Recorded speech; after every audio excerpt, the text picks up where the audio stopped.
나셔서 살아계신 하나님께 예배합니다.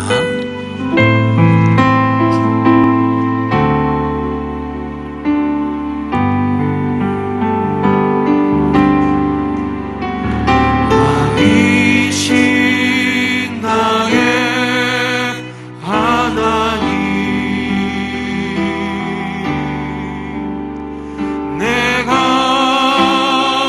주를 높이고 영원히 주의 이름을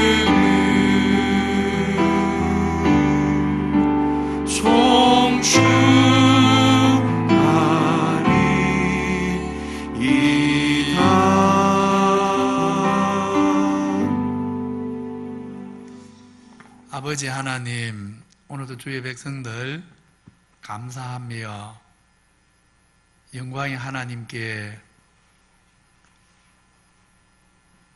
온 마음을 다하여 예배하고 싶은 소원을 가지고 주 앞에 나와싸우니 이 시간 성령으로 함께하여 주옵소서.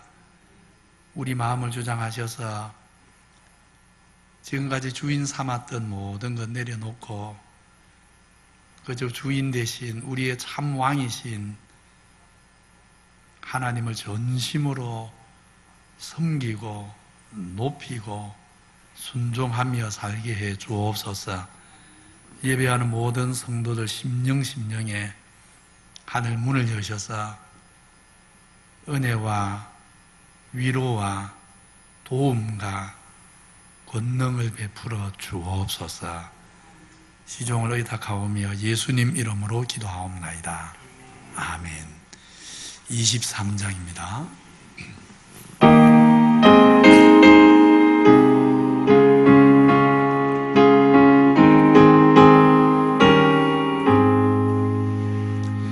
왕님이 내게 있으면 그 입 다 가지고 내 구주 주시는 종을 늘 찬송하겠네. 내 은혜로신 하나님 날 도와주시고 그 크신 영광 널리 펴 알게 하소서. 내 주의 귀한 이름이 날 위로하시고 이 귀의 음악 같으니 참 희락되도다. 내 죄의 본세 깨뜨려 그 결 바쁘시고 이 추한 마음을 비로소 고정케 하셨네.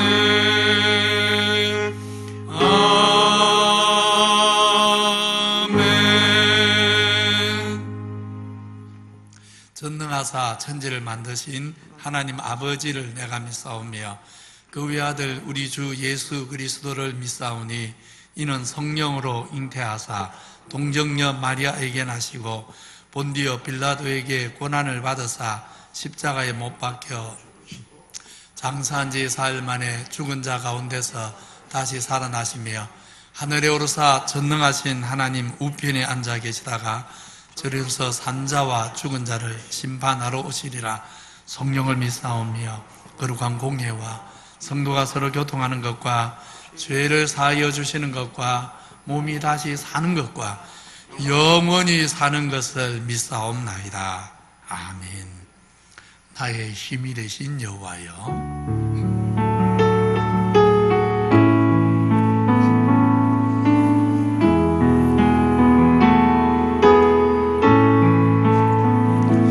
나의 힘이 되신 여호와여, 내가 주님을 사랑합니다.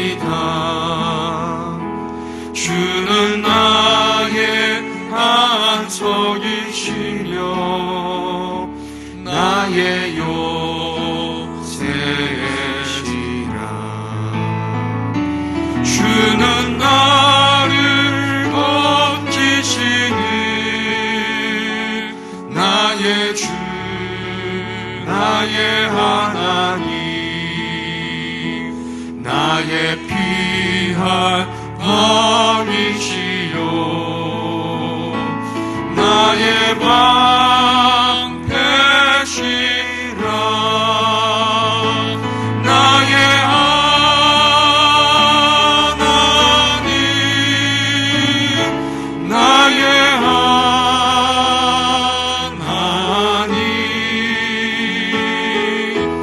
구원의 뿐이시요 나의 산성이라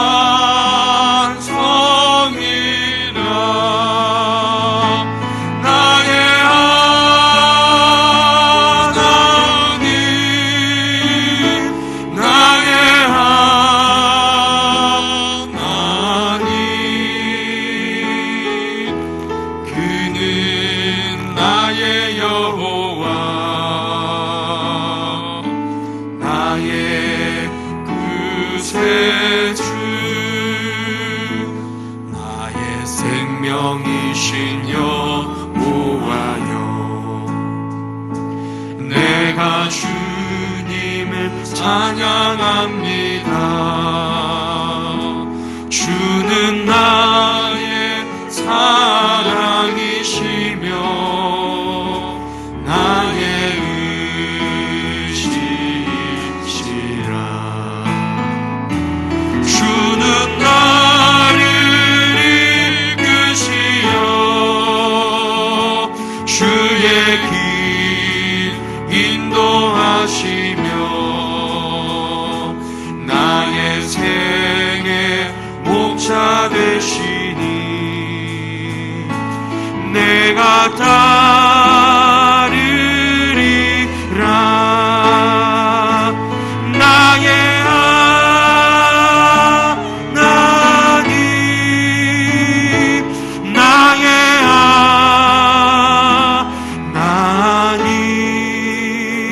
하나님 생명의 면류관으로 내게 씌우소서 나의 하나님 나의 하나님 그는 나의 여호와 나의 구세주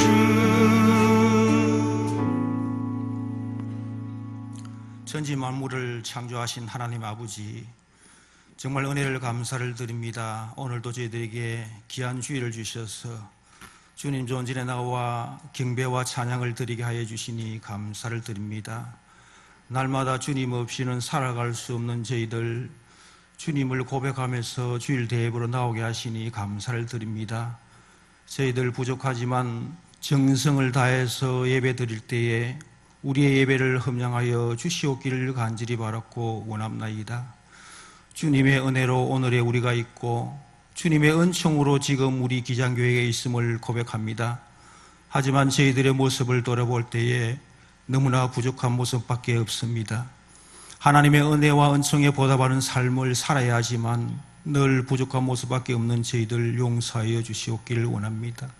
하나님이 저희들에게 주신 복들을 세어보면서 감사해야 하지만 늘 불평하며 불만하며 새로웠던 저희들 용서하여 주시옵기를 간절히 바랐고 원합나이다.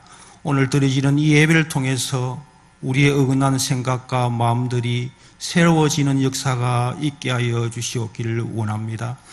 지난 한 해 동안 정말 주님만 바라보고 섬겼던 주의 일꾼들 주님 위로하여 주시옵기를 원하며 내년 한 해에도 주님을 위해서 열심히 섬길 수 있는 일꾼들 다 되게 하여 주시옵기를 원합니다. 1년을 뒤돌아보면서 모든 것 하나님께 감사와 영광을 돌리게 하시고 부족한 부분들이 있으면 철저히 점검하여서 내년 하에 섬길 때에 잘 반영하여서 섬길 수 있는 저희들 다 되게 하여 주시옵기를 간절히 바랐고 원합니다. 자비하신 아버지 하나님, 우리 성도들 삶들을 지켜주시옵기를 간절히 바랐고 원합니다. 코로나19로 말미암아 어려운 상황에 처했습니다. 날마다 우리 하나님 붙들고 성령 안에서 살아갈 수 있는 우리 성도들 다 되게 하여 주시옵기를 원합니다. 우리 성도들 한 주간 삶을 사랑으로 충만한 삶들을 살아갈 수 있도록 도와주시옵소서. 정말 하나님을 사랑하며 이웃들을 사랑할 수 있는 우리 성도들을 되게 하여 주셔서 사랑이 충만한 우리 성도들 되게 해 주시옵기를 원하며, 또한 우리 성도들 가운데 또 가정을 사랑하고 교회를 사랑할 수 있는 우리 성도들 다 되게 하여 주시옵기를 간절히 바라고 원합니다. 경제적으로 어려운 가운데 있는 우리 성도들에게 새 힘을 주시고 용기도 주시고 지혜도 주셔서 잘 이겨나갈 수 있도록 도와주시옵기를 간절히 바라고 원합니다. 우리 성도들 또 가운데 자녀들 문제로 고민하고 있는 성도들 있습니까? 또한 가족 간의 갈등으로 고민하는 성도들 있습니까? 우리 하나님 이 시간에 위로해 주시고 오늘 드려지는 이 예배를 통해서 회복하는 역사가 있게 하여 주시옵기를 간절히 바랐고 원합니다. 자비하신 아버지 하나님, 또한 우리 교회에 많은 한우들이 있습니다. 우리 하나님 그들을 붙잡아 주시고 영과 육을 우리 하나님께서 어루만져서 회복하는 역사가 있게 하여 주시옵기를 간절히 바랐고 원합나이다. 자비하신 아버지 하나님, 우리 교회를 사랑하여 주시옵기를 간절히 바랐고 원합니다. 정말 살아 움직이는 건강한 공동체가 되게 하여 주시옵기를 간절히 바랐고 원합나이다. 그라해서 정말 인격적으로 존중하는 우리 교회가 되게 하여 주시옵소서. 믿음의 역사와 사랑의 수고와 소망의 인내가 풍성한 교회가 되어서 믿지 않는 자들의 본이 되는 건강한 교회가 되어서 구원의 방주가 되는 기장교회 되게 하여 주시옵기를 간절히 바랐고 원합니다.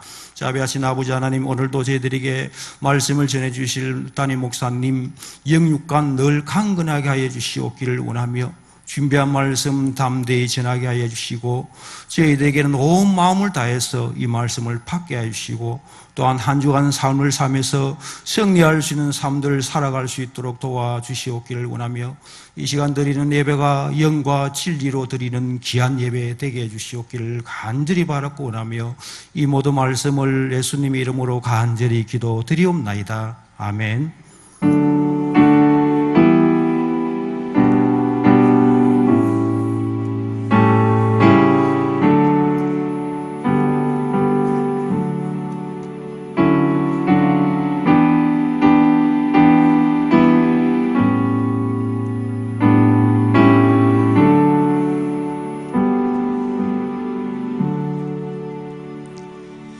하나님 말씀 사도행전 6장입니다. 사도행전 6장 1절로 7절 저랑 교독합니다. 사도행전 6장 1절로 7절 교독합니다. 그때의 제자가 더 많아졌는데 헬라파 유대인들이 자기들의 과부들이 매일의 구제에 빠짐으로 히브리파 사람을 원망하니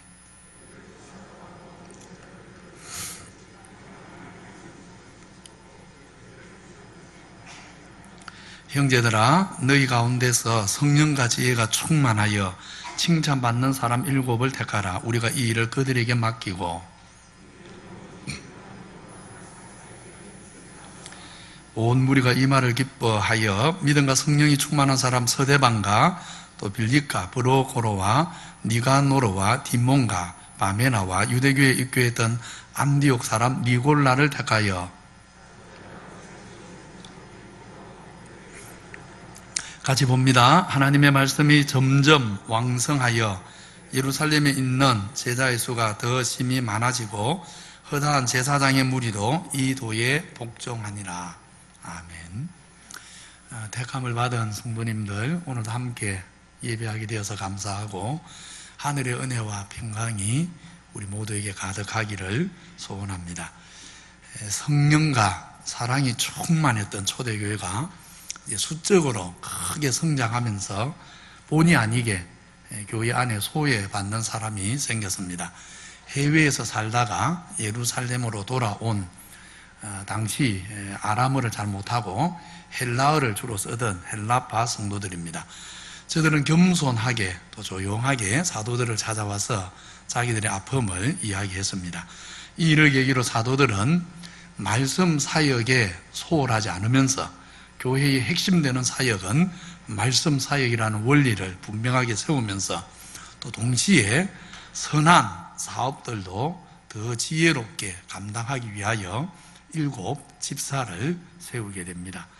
사도들이 말씀 사역은 소홀하지 않으면서 또 섬김, 봉사 사역도 더 잘 돌아가도록 일꾼을 세우는 이 일에서 오늘 먼저 첫 번째로 생각할 것은 우리 신앙의 균형 문제입니다.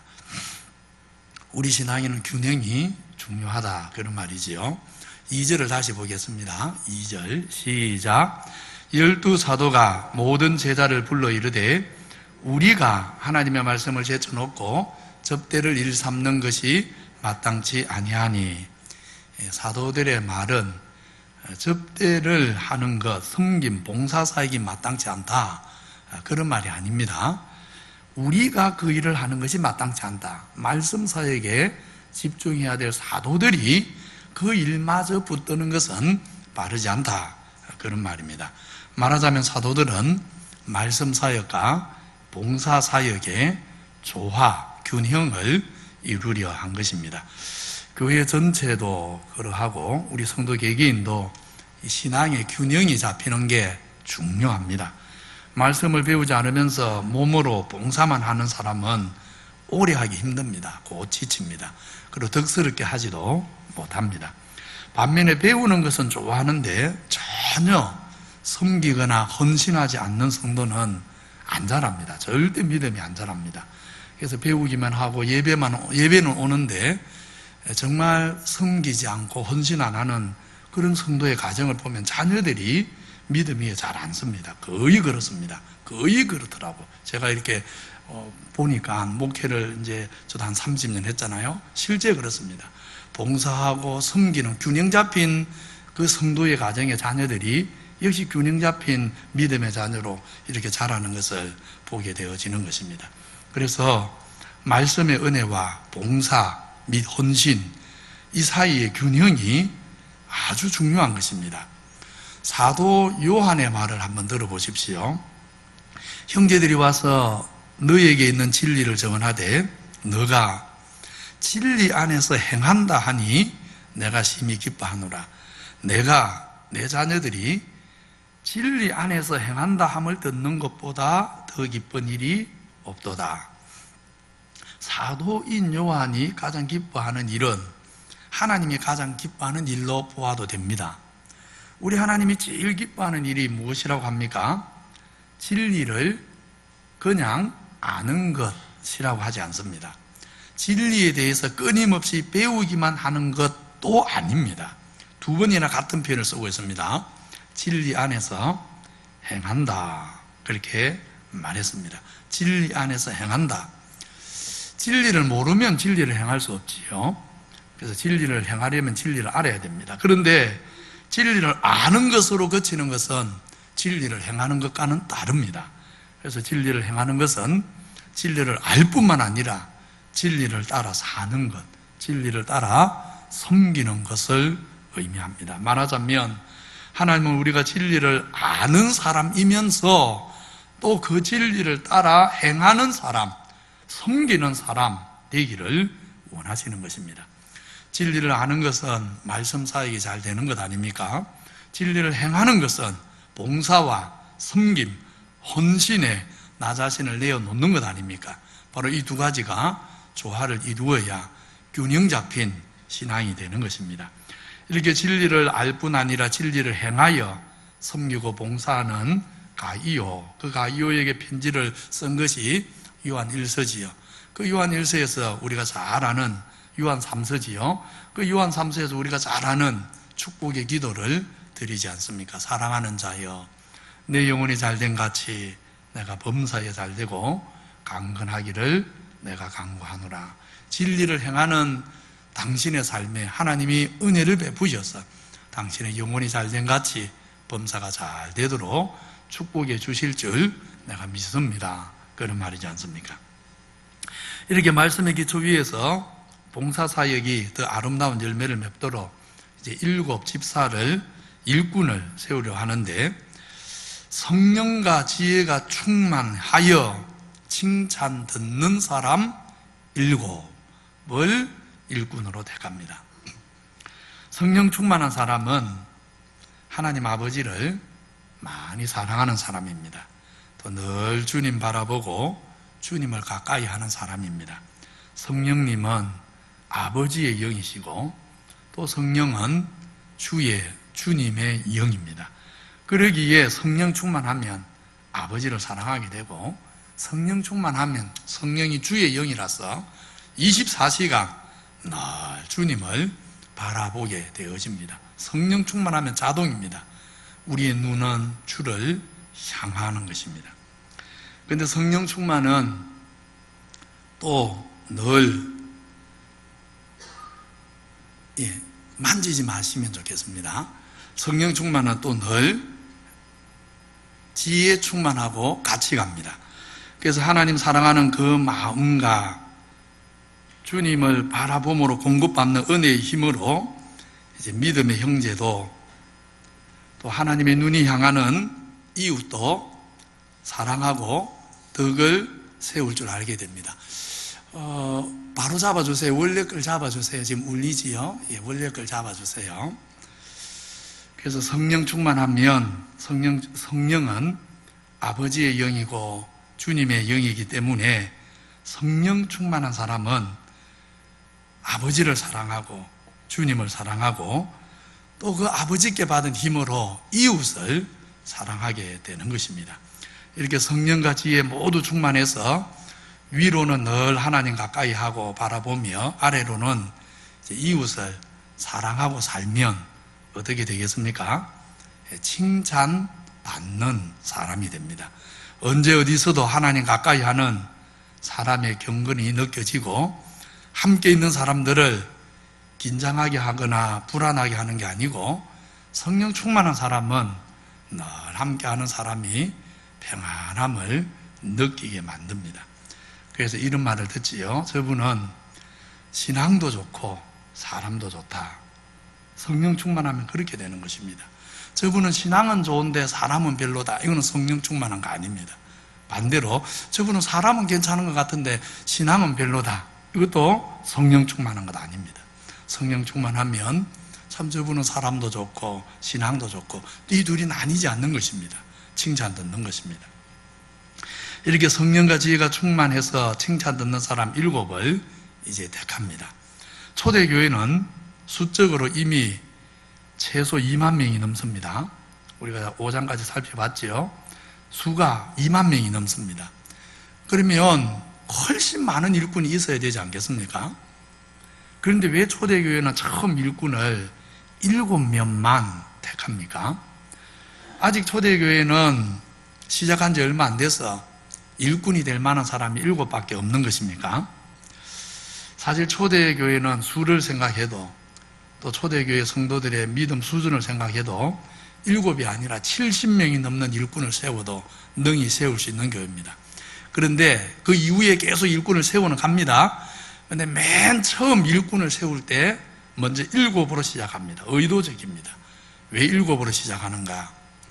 7은 완전수입니다. 상징적인 의미가 있습니다. 그래서 우리가 요한계시록에서도 배웠지요. 일부러 주님께서 7교회, 아시아에는 7교회 말고 더 많은 교회들이 있는데 7교회만 딱 택해서 편지를 보내죠. 7교회, 7 촛대, 계속 7이거든요. 초대교회가 7 일꾼을 세운 것도 바로 그런 상징적인 의미 때문입니다. 완전수인 7명의 일꾼을 세운 것은 이 7사람만 아니고 모든 성도가 주님의 교회와 세상을 섬기는 일꾼, 봉사자가 되어야 됨을 일깨우기 위해서입니다. 우리 성경이 집사 이렇게 번역을 했는데 원래 헬라어 원문은 이 단어가 디아코노스라는 헬라어입니다. 근데 이 디아코노스라는 단어가 신약 성경에 총 29번이 나옵니다. 근데 29번 중에 집사로 번역된 데는 딱 3번밖에 안 됩니다.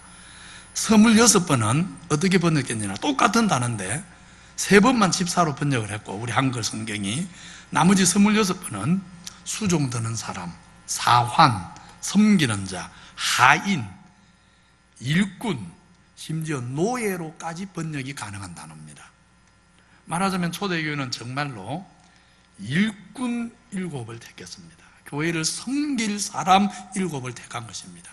계급장을 달아주는 7이 아닙니다. 높은 자리에 앉아서 군림하는 7이 아닙니다. 정말 7 일꾼을 세운 것입니다. 살아있는 사람은 누구나 밥 먹고 숨쉬고 활동하고 살듯이 주님의 은혜로 중생하여서 새 생명 얻은 하나님 백성은 누구나 섬기고 살아야 된다는 것을 초대교회는 7 일꾼을 세움으로 깨우치려 한 것입니다.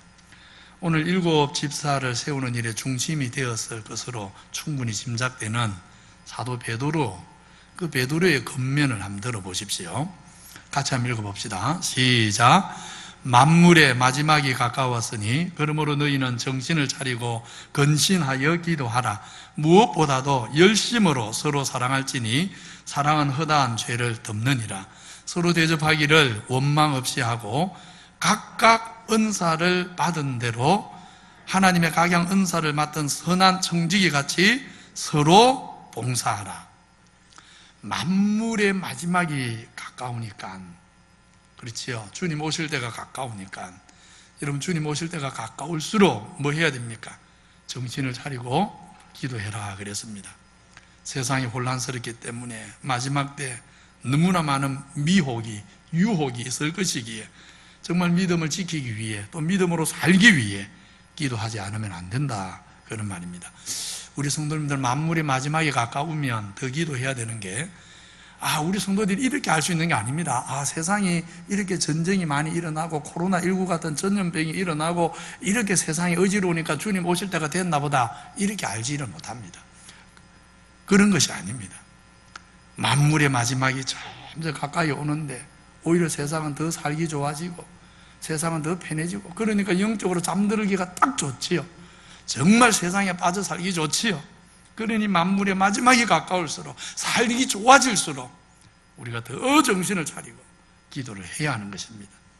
그렇게 기도함으로 은혜를 받아서 그 받은 은혜를 가지고 이렇게 말하지요. 각각 은사를 받은 대로 서로 사랑, 서로 대접. 그 다음 제가 빨간색 해놓은 거 있지요? 그 다음 자막을 보여주세요. 각각 은사를 받은 대로 서로 사랑, 서로 대접, 서로 봉사하자, 그렇게 말씀하셨습니다. 먼저 각각이라고 그랬고요. 각각. 그 다음에 서로라는 표현을 3번 사용하고 있습니다. 각각, 서로. 이런 말들은 무슨 뜻입니까? 예외가 없다, 그런 말이지요. 예수를 믿는 우리를 뭐라고 부릅니까? 그리스도인이다, 그렇게 부르지요. 그리스도의 은혜로 구원받았기 때문이기도 하고, 그리스도를 주인으로 모시고 본받는 사람이기 때문이기도 합니다. 우리 구주요 주인이신 그리스도가 세상에 오신 이유가 뭡니까? 인자가 온 것은 섬김을 받으려 함이 아니라 도리어 섬기려 하고 자기 목숨을 많은 사람의 대속물로 주려 함이니라. 우리는 구주의 십자가 은혜, 그 은혜에 감사해서 정말 하나님께 받은 재능, 은사, 물질, 시간, 건강, 내 손과 발, 이것을 다 동원해서 누군가를 청지기처럼 섬김으로 주를 본받는 사람, 바로 그리스도인인 것입니다. 우리의 삶에서 그리스도의 흔적이 묻어 나와야 하는 것입니다. 손과 발, 그리고 가진 것으로 누군가를 섬길 때 우리가 주님을 알게 됩니다. 주님 마음을 알게 됩니다. 주님이 십자가 지실 때 어떤 마음으로 지셨겠는지, 주님이 그 십자가에서 어떤 하나님을 향한 믿음으로 십자가를 이겨내셨겠는지, 섬길 때, 섬기는 삶을 살 때 우리가 주님을 알게 되고 주님을 배우게 되고 주님의 마음이 우리 심정이 깊어지게 되고 주님의 은혜가 섬기는 자의 심정에 정말 강같이 흐르게 되는 것입니다. 우리는 디아코노스다. 우리 모두는 디아코노스, 바로 섬김으로 세상을 살리고 세상을 의롭게 만드는 하늘 백성인 것입니다. 성령과 지혜가 충만한 7사람을 이제 일꾼으로 세워서 구제와 재정, 그리고 그 외에 여러 봉사들을 맡기고, 사도들은 이제 사역의 핵심, 교회의 핵심 사역, 말씀 사역에 집중하려고 하는데, 이제 그 일을 하겠다, 그 일에 집중하겠다 하면서 4절에 하는 말을 또 한번 주의해서 살펴보기 바랍니다. 같이 봅니다. 4절 시작. 우리는 오로지 기도하는 일과 말씀 사역에 힘쓰리라. 우리 성도님들이 2절과 4절을 좀 비교해 볼 필요가 있습니다. 2절에서는 사도들이 뭐라고 했습니까? 봉사 사역을 위해서 말씀 사역에 말씀 사역을 소홀히 하는 것이 바르지 않다. 2절에서는 그랬지요. 2절은 말씀 사역만 언급을 했습니다. 그래서 핵심은 지금 말씀 사역이 핵심입니다. 이 말씀 사역에 집중하려고 하는데, 근데 4절에서는 뭐라고 합니까? 말씀 사역만 언급하는 게 아니고 우리는 뭐와 뭐에 집중하리라? 기도하는 일과 말씀 사역에 집중하겠다. 이게 기도하는 일을 말씀 사역 앞에 집어넣어 놓은 것을 보게 되어집니다. 다시 말하면 사도들이 또 교회의 핵심 사역은 뭡니까? 말씀입니다.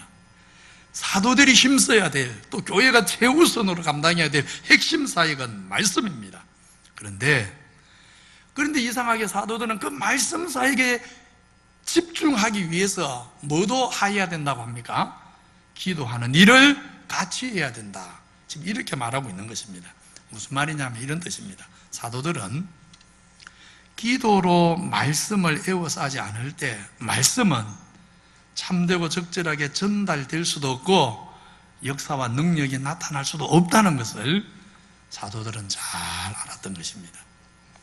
오늘 사도행전 6장 12사도만 아니라 이방인의 사도였던 바울도 똑같은 고백을 수도 없이 하지 않습니까? 말씀으로 죽었던 영혼이 살아나고 변화되는 일에는 정말 기도가 있어야 합니다.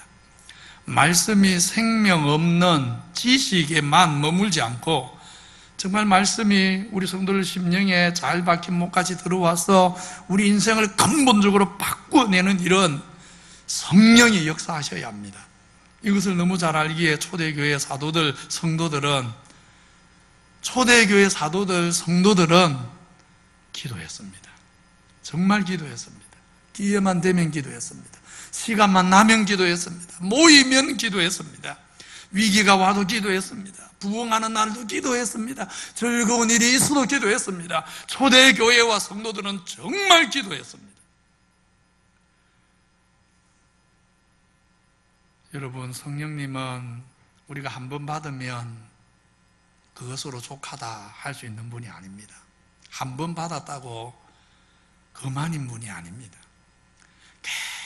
계속해서 성령님과 끝없이 교제해야 되고 계속해서 기도의 자세와 상태를 유지해야 되고 계속해서 새로운 성령의 은혜를 공급받아야 합니다.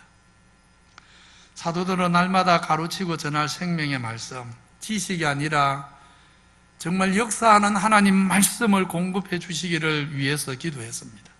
듣는 이들의 영혼의 눈이 밝아지고 귀가 열려서 거룩하신 하나님 영광을 보게 해달라고, 음성을 들을 수 있게 해달라고 기도했습니다. 성령의 기름 부음이 전하는 자나 듣는 자에게 나타나서 정말 말씀으로 살아나도록, 말씀으로 변화되도록, 말씀으로 죄를 깨닫고 회개하도록, 말씀으로 이겨내도록, 말씀으로 하나님 기뻐하는 선한 길을 넉넉히 걸어가도록 사도들은 기도했습니다. 초대교회 성도들은 기도했습니다. 아침에도 기도했고, 하루를 살면서 기도했고, 저녁에도 기도했고, 어려운 일 만나도 기도했고, 좋은 일이 있어도 기도했고, 정말 초대교회 성도들은 기도하고 또 기도하고 기도했습니다. 저들은 기도했던 것입니다. 우리가 우리 자신을 잘 알면, 사람이 무엇인지를 알면 사실 평생 단 하루도 빠짐없이 성령이 역사해 달라고 기도하지 않을 수 없습니다. 정말 인생이 무엇인지를 안다면, 내가 어떤 존재인지를 안다면 하나님의 백성은 기도하게 되어 있습니다. 기도 안 할 수가 없습니다. 우리가 어떤 존재입니까? 성령의 도우심 없이는 정말 아무 선한 일을 할 수 없는 존재입니다. 성령의 도움 없이 하나님의 말씀 중에 단 하나라도 순종할 수 있습니까? 성령의 기름 부음 없이 원수는커녕 가족조차 제대로 사랑하는 게 불가능한 것이 우리입니다. 성령의 도움 없이는 이 땅에 빠져 살지 않고 영원을 바라보고 살 수 없는 것이 우리 한계입니다. 무엇보다 성령의 역사 없이 한 사람도 믿게 할 수가 없습니다. 내 힘으로 믿게 할 수가 없습니다. 복음을 듣고 깨닫고 회개하고 그리스도를 의지하는 길 외에 내 가족, 내 남편, 내 자녀들 구원할 수 있는 다른 구원의 방도가 없는데, 다른 길이 없는데, 그런데 복음을 듣고 저들이 그 복음 앞에 자기 영혼을 비추어 보면서 자기 죄를 깨달아서 정말 마음으로부터 회개하고 주를 의지하는 믿음을 갖게 하는 것, 그 일이 내 힘으로 됩니까? 내 의지로 됩니까? 내가 안타까워한다고 됩니까? 안 되는 것입니다. 정말 성령의 역사가 있어야 하는 것입니다. 바울의 고백을 또 들어보십시오. 우리는 구원 얻는 자들에게나 망하는 자들에게나 하나님 앞에서 그리스도의 향기니 이 사람에게는 사망으로 쫓아 사망에 이르는 냄새요, 저 사람에게는 생명으로 쫓아 생명에 이르는 냄새라. 누가 이것을 감당할 수 있겠느냐? 누가? 여러분, 누가 이걸 감당합니까? 누가? 사람으로 감당할 수 없다는 말입니다. 아무도 할 수 없습니다. 날마다 성령으로 새롭게 된 사람만이 이 일을 감당하는 것입니다. 우리 자신의 무능함만 아니라 또 하나님 만나지 못한 자연인, 하나님 떠나 있는 사람들의 영적 상태가 어떠한가, 다시 말하면 사람이 뭔가, 사람이 어떤 존재인가를 알면 정말 우리는 성령의 은혜를 구하여 하나님 앞에 엎드리지 않을 수 없습니다. 에베소서가 전하는 말씀을 들어보십시오. 사람이 어떤 존재인가? 사람이 이런 존재라고 합니다. 그러므로 내가 이것을 말하며 주 안에서 증거하노니 이제부터 너희는 이방인이 하나님 없는 사람들이 어떠한가? 마음의 허망함, 마음이 허망하다.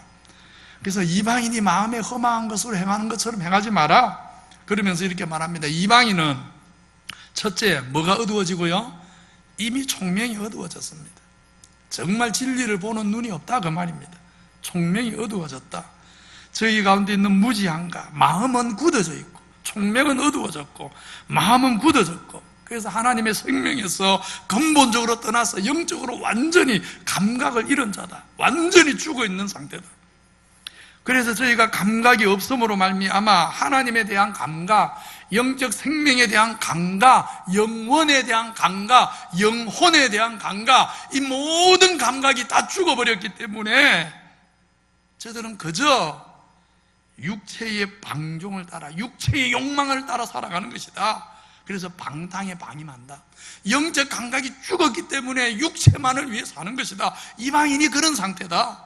그래서 모든 더러운 일을, 자기 자신만을 위하는 일을, 내가 살기 위해서는 남을 10명, 100명이라도 짓밟아도 되는 아무렇지도 않은 그런 인생을 사는 것이 타락한 인생의 본질이다. 에베소서는 사람이 어떠한가를 이렇게 단적으로 점거하고 있는 것입니다. 정말 그렇습니다.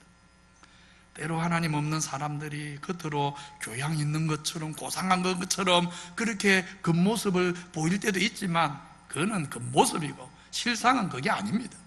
하나님이 보는 실상, 사람의 실상은 총명이 어두워졌습니다. 영적 무지와 마음의 완악함으로 하나님의 생명을 떠나 그저 육신의 욕망을 쫓아서 세상만을 위해 살아갈 뿐입니다. 이런 상태에서는 스스로 그 어두워진 총명, 굳어진 마음, 감각 없는 방탕을 스스로 깨고 영적 죽음의 자리를 벗어나 하나님의 생명으로 스스로 나아올 힘이 없는 것입니다. 그래서 바울은 고백합니다. 우리가 복음을 전할 때 복음이 말로만 너희에게 이런 것이 아니다. 말로만 복음이 전해진다면 지금 제가 설교하지요. 이 설교가 말에 그친다면 아무런 은혜도 생명도 위로도 변화도 안 나타나는 것입니다. 그래서 바울이 이야기합니다. 내가 말로만 복음 전하지 않고 말로만 설교하지 않기 위해서 오직 능력과 성령과 큰 확신으로 하기 위해서 내가 하나님 앞에 기도하면서 이 복음을 전했다. 그것이 바울의 고백인 것입니다. 우리는 성령님이 우리 가운데 거룩한 영적 생명, 정말 영적인 역사를 나타내시도록 우리의 모든 우리 교회의 모든 말씀 사역이 정말로 성령이 일하시는 현장이 되도록 기도로 말씀 사역을 완전히 에워싸야 하는 것입니다. 기도로 말씀이 완전히 에워싸일 때 기도에 에워싸인 말씀의 사역이 생명을 나타내는 것입니다. 생명의 성령의 역사를 위해서 정말 우리 성도님들 기도하고 또 기도하는 성도들 되시기를 바랍니다. 전날 새벽기도 열심히 나오다가 요즘에 안 나오시는 분들 다시 나오십시오. 집에서 혼자 잘 기도 안 되잖아요. 나오셔요. 평생 기도하십시오. 우리 주님 마지막에 하신 일이 뭡니까? 우리 주님 제일 마지막에 십자가 위에서 하신 일이 뭡니까? 기도지요. 아버지여, 내 영혼을 아버지께 부탁합니다. 기도지 않습니까? 우리 성도님들 기도로 인생의 마무리를 하시기 바랍니다. 눈 감을 때 마지막으로 하는 거 기도 되기 바랍니다. 정말 우리 성도님들 기도하십시오. 성령의 은혜 없이는 아무것도 못합니다. 정말 하나님 기뻐하는 일 아무것도 못합니다. 기도해야 합니다. 이렇게 초대교회는 파벌 간의 갈등, 또 일부 성도가 소외되는 이런 문제를 직면했지만 그러나 그 문제를 피하지 않고 잘 대처했습니다. 정직하게 대처했습니다. 사도들은 말씀 사역을 우리가 소홀히 하고 이 일을 우리가 붙잡고 있었던 거 우리가 잘못한 거다. 자기들의 잘못을 인정하면서 일꾼을 세워서 잘 대처를 했습니다. 그래서 사도들은 이제 말씀에 집중하고 모든 성도는 봉사하는, 섬기는 그런 일꾼이 되었습니다. 7사람만 일꾼 된 게 아닙니다. 모든 성도가 일꾼이 되었습니다. 그 결과가 어떻게 됩니까? 같이 읽겠습니다. 시작. 하나님의 말씀이 점점 왕성하여 예루살렘에 있는 제자의 수가 더 심히 많아지고 허다한 제사장의 무리도 이 도에 복종하게 되었다. 3가지를 말하죠. 하나님 말씀은 더 왕성해졌다. 제자의 수가 더 많아졌다. 무엇보다 정말 보고도 믿기지 않는 일이 일어났다. 그건 뭡니까? 제사장들이 돌아왔다. 정말 이거는 혁명적인 일입니다. 오늘 우리는 21세기 한국 땅을 살고 있어서 1세기 유대 사회가 어땠을겠다 사실 감이 잘 안 오지요. 그런데 1세기 유대 문헌들, 유대 사회 분위기를 전하는 책들을 보면요, 이 제사장들의 무리가 주님의 도에 복종하려고 나와왔다는 것은 이는 정말 대단한 일입니다. 정말 상상하기 어려운 일입니다. 초대교회 성도들은 제사장들이 누군지 알거든요. 그런데 제사장들이 어느 날 교회로 나오는 것을 보면서 막 가슴이 두근거렸을 겁니다. 막 흥분이 되었을 겁니다. 막 감격했을 것입니다. 제사장도 나왔다! 그랬을 것입니다. 그냥 우리는 성경 읽을 때 제사장도 나왔다 이렇게 읽게 되는데 초대교회는 그러지 않습니다. 제사장들이 나온 것은 이는 예사로운 일이 아닙니다. 제사장도 나왔다 이렇게 되는 것입니다. 제사장이 누굽니까? 성전을 중심으로 돌아가는 유대 사회의 기득권을 다 누리는 사람들. 저들은 어느 날 갈릴리 나사렛 시골 출신 예수라는 사람이 나타나서 기존 유대 질서를 여호와 신앙을 허문다고 분노하면서 결국 예수님을 죽음에 몰아넣었던 사람들. 그들이 제사장들입니다. 그리고 5장까지만 해도 우리가 배웠지 않습니까? 5장까지만 해도 예수 부활 전한다고 집요하게 사도들을 쫓아다니면서 죽이려고 안달을 했던 사람들, 그들이 제사장들입니다. 그런 제사장들이 이제 예수의 도에 순종하겠다고 교회로 오는 것은 어제까지만 해도 성전에서 제사 드리고 살던 사람들이 오늘부터 제사 안 드리겠다 그 말입니다. 예수님이 모든 속죄 제사와 율법을 완성했으니 더 이상 성전 제사는 드릴 필요가 없다고 인정하는 것입니다. 한마디로 제사장이 스스로 더 이상 우리는 제사장 아니다 라고 인정하는 것입니다. 평생 제사장으로 살아왔는데, 그리고 제사장으로 먹고 살았던 사람인데 이제 자기들은 제사장일 이유가 없다, 자기들의 제사장직을 내려놓는 것입니다. 그것 없이 어떻게 교회로 돌아옵니까? 오늘날로 치면 이런 거와 같습니다. 절에 스님이 어느 날 예수님 믿겠다고 성복을 벗고 교회에 오는 것입니다. 우리가 몇 년 전에 원불교 스님이었던 분이 지금 선교사 된 분 모셔다가 한번 말씀 들은 적 있지요? 사실 그런 일입니다. 그런 일입니다. 그런 놀라운 일이 제사장 한 명도 아니고 제사장의 무리라 그랬거든요. 몇 명인지 몰라도 상당수의 제사장이 성전의 제사를 버리고 교회로 나온 것입니다. 놀라운 일이죠. 이것을 보면 우리가 한 두어 가지 생각할 수 있는 게 있습니다. 하나는 성령의 충만함, 또 뜨거운 사랑이 역사하는 그 복음 앞에 변화되지 못할 사람은 없다는 것입니다. 제사장이 돌아온다는 것은요, 누구나 올 수 있다는 말입니다. 인간의 마음이 돌 정도가 아니라 강철 같아도 성령의 감화와 십자가 사랑에 임하면 바뀝니다. 제사장의 무리가 돌아온 일에서 두 번째로는 예수님을 믿고 중생하는 일은, 우리가 예수님 믿는 사람 된다는 것은요, 정말 인생이 근본적으로 바뀌는 것을 의미합니다. 예수를 믿으면 혁명적인 변화가 일어납니다. 예수님을 믿지 않을 때 어제나 예수를 믿는 오늘이 절대로 똑같을 수가 없습니다. 혁명적으로 바뀌게 되어 있습니다. 그래서 예수를 믿는 일은 그 변화가 너무 엄청난 것이어서, 사실 예수님을 믿어 중생을 하면, 거듭나면 내 안에 전에는 없었던 새로운 생명이, 예수 생명이 내 안에 역사하고 있다는 것을 거듭난 사람은 스스로 알게 되어 있습니다. 예수님을 믿어 중생하면 세상을 보는 눈이 달라집니다. 감정도 달라집니다. 무엇에 순종하며 살 것인가, 내 인생의 주인도 달라집니다. 다 달라집니다. 어느 한 영역도 달라지지 않고 그냥 그대로 있는 것은 없습니다. 다 달라집니다. 예수를 믿는 것은 혁명입니다. 어제까지의 내 인생이 뒤집어졌어 완전히 새로워지는 것입니다.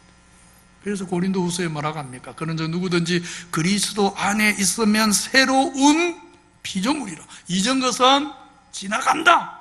보라, 우리는 새롭게 되었다. 새 사람입니다. 어제와 같은 사람이 아닙니다. 그럴 수가 없습니다. 유대 사회에서 제사장으로 사는 것, 혹은 절에서 스님으로 사는 것하고 예수 믿고 사는 삶의 내용이 같을 수 있습니까? 완전히 다르지. 제사장만 그런 게 아닙니다. 어제까지 제사장으로 살던 삶과 예수 믿고 사는 삶이 완전히 다르듯이 우리 모두도 똑같습니다. 예수를 믿고 거듭나면, 진짜 예수 생명을 받으면 인생이 근본적으로 달라지는 것입니다. 혁명이 일어납니다. 그 변화를 한마디로 제사장의 무리조차, 그래서 제사장의 무리가라고 안 하고 우리 번역이 아주 번역을 이건 너무 잘한 거예요. 제사장의 무리도, 제사장들도 심지어 이런 말이죠. 제사장들도 이 도에 복종했다. 그래서 이제는 범사에 정말 주님께 복종하며 사는 사람이 됩니다. 마음의 생각도 주님이 기뻐하는 생각을 하려고 하고, 말을 한마디 해도 내가 오늘 한 말에 대해 하나님이 언젠가 책임을 묻는 줄 알고 한마디도 조심하여 하려고 하고 주님이 하듯이 하려고 하고 내 인생이 걸어가는 길도 내가 가고 싶은 길 말고 주님이 어떤 길을 가기를 원하실까 물으면서 갑니다. 전에는 그냥 본능이 이끄는 대로 내 본능이 좋아하면 좋아하고 내 본능이 싫어하면 싫어하며 살았습니다. 사람도 그렇지. 그냥 내 마음을 끄는 사람은 좋아하고 내 마음에 안 드는 사람은 멀리하고. 그러나 예수님이 내 마음의 주인으로 딱 오시며 때로는 내가 전에 싫어했던 사람도 이제 싫어할 수가 없습니다. 자꾸 주님이 내 안에서 말씀하시거든요. 나도 너를 죄인일 때, 너가 아직 죄인일 때 내가 너를 사랑하지 않느냐. 주님이 말씀하시거든요. 그래서 예수를 믿으면 전에는 그냥 본능적으로 싫어하던 사람도 싫어하지 않으려고 애쓰고 여전히 가까이 하기 힘들어하는 내 모습을 보면서 미안하고 죄송하고 가슴 아프고 그래서 오히려 그게 마음이 걸려서 내가 싫어한 사람을 위해서 한 번 더 기도하게 되는 것입니다.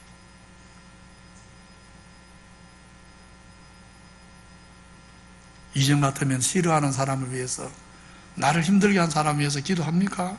상상도 못할 일이죠. 그런데 이제는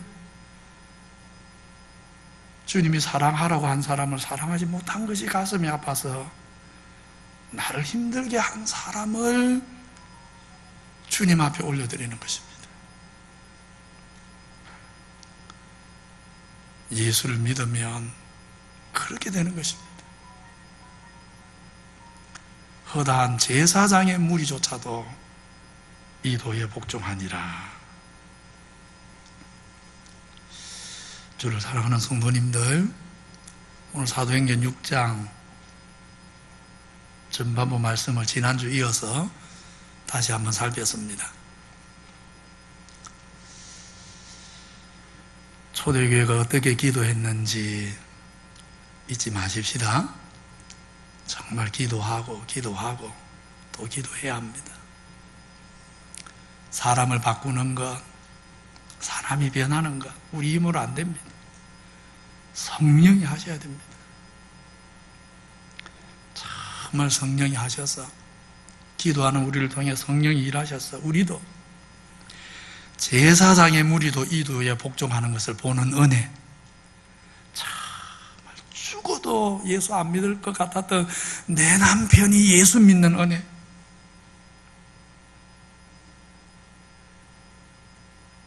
정말 그런 은혜를 우리 교회 안에도 풍성하게 우리가 함께 누리고 감사하고 하나님 찬양하게 되기를 주님 이름으로 축원합니다. 하나님 아버지, 오늘 초대교회 모습을 다시 한번 살펴보게 하셔서 감사합니다. 사도들은 말씀에 집중하려고 봉사사역을 이제 온 성도들이 해야 된다는 걸 깨우치려고 7 집사를 세웠는데 우리 모두가 하나님 앞에 일꾼인 것을 기억하게 하여 주시옵소서. 초대교회는 기도하여서 정말 성령이 생명으로 말씀을 통해 역사함으로 믿는 자가 더해지되 제사장들도 이 도에 복종하게 되었는데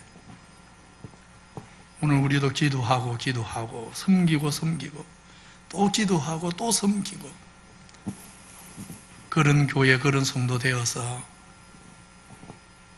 우리 안에도 정말 하나님의 영광이 역사하는 풍성한 생명의 열매가 나타나는 그런 하나님 나라의 놀라운 역사의 수종 들고 살아가는 우리의 삶에는 세상 사람들은 상상할 수 없는 기쁨과 은혜가 위로가 가득한 그런 우리의 인생길이 되게 하여 주옵소서. 그런 교회 되게 하여 주옵소서. 그런 성도 되게 하여 주옵소서.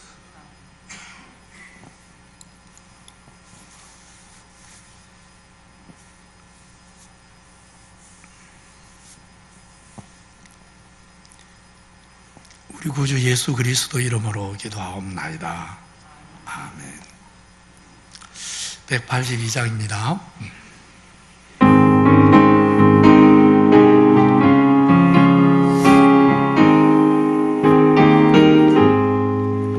강물같이 흐르는 기쁨 성령 강림함이라. 정결한 마음 영원하도록 주님을 전하겠네. 주님 주시는 참된 평안가 내 맘속에 넘치네. 주의 말씀에 거센 풍랑도 잔잔하게 되겠네. 나의 생명 소성케 되면 성령 강림이라. 모든 의심 슬픔 사라져 주의 평강 넘치네. 주님 주시는 참된 평화가 내 맘속에 넘치네. 주의 말씀에 거센 풍랑도 잠잠하게 되도다. 하늘에서 담비 내리고 햇빛 찬란함같이 우리 마음에 성령 임하니 주님 보내심이라. 주님 주시는 참된 평화가 내 맘속에 넘치네. 주의 말씀에 거센 풍랑도 놀라우신 주의 잠잠하게 은혜로. 되도다. 놀라우신 주의 은혜로 그의 얼굴 뵙겠네. 평화로운 안식처에서 영원토록 살겠네. 주님 주시는 참된 평화가 내 맘속에 넘치네. 주의 말씀에 거센 풍랑도 잠잠하게 되도다.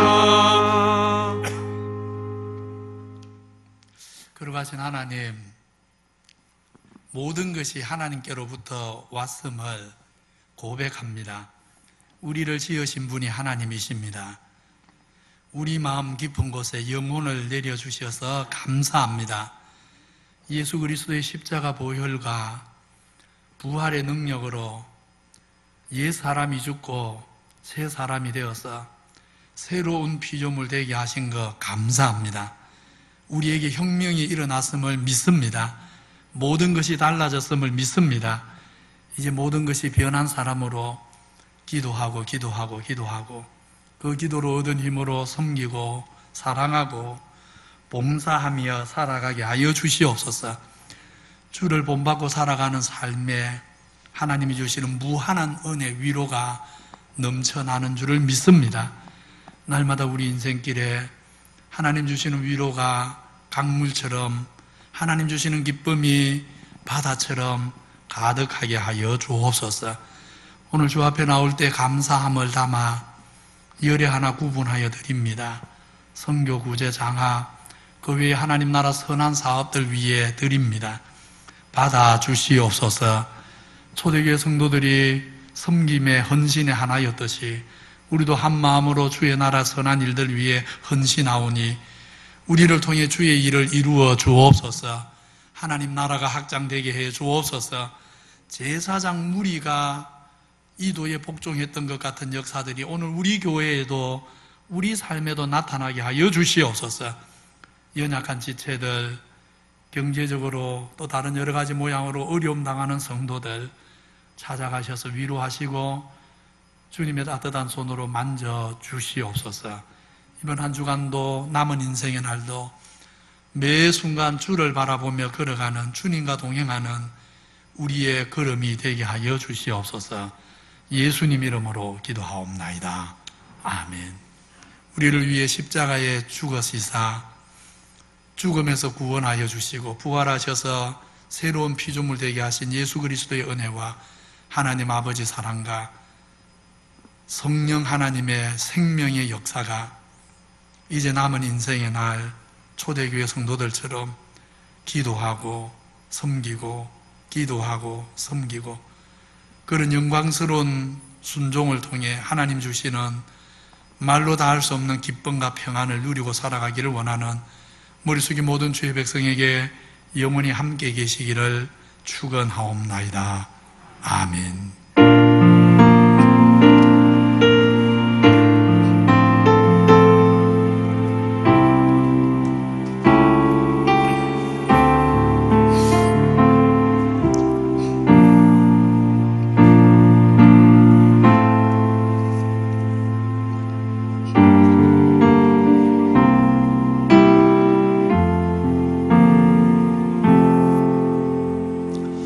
예배를 마칩니다. 앞뒤자로 인사합시다. 기도하고 기도합시다.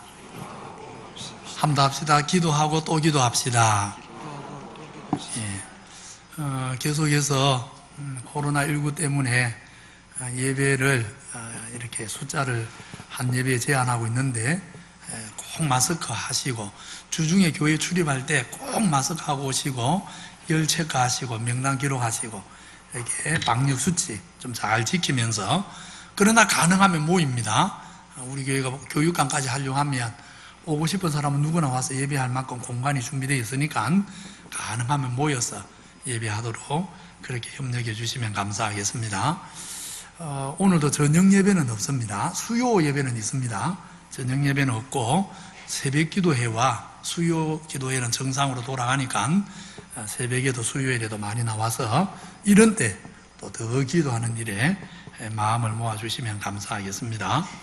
계속해서 가정에서 드리는 온가족 휴일 예배를 위해서 설교문을 비롯해서 예배 전 순서 만들어서 제공해 드리니까 가정에서 주일 예배를 드리는 가정은 미리 교육자에게 연락해서 받아서 아버지가 가능하면 예배 인도자가 되시기 바랍니다.